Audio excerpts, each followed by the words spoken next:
Всем привет! Изучаем тема 28 Das Haus – дом.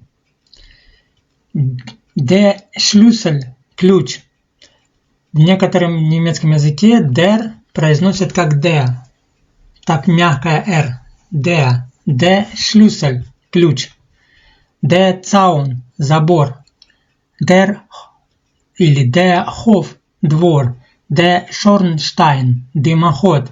Der Putz – штукатурка.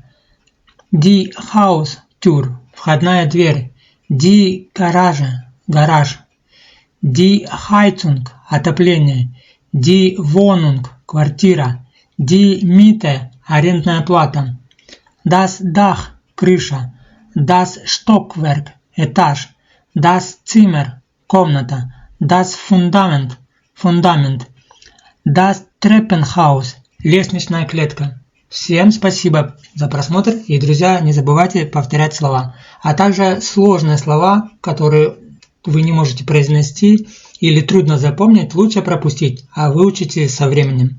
Поэтому лучше всегда учить те слова, например, как фундамент, легко запоминается и сразу вы его запомните. То есть похожие. Конечно же, в будущем надо учить все, но до этого надо дойти. Вначале надо пройти немецкий уровень B1, а потом уже до уровня B2. Всем спасибо за просмотр, удачи в изучении немецкого языка, всем пока!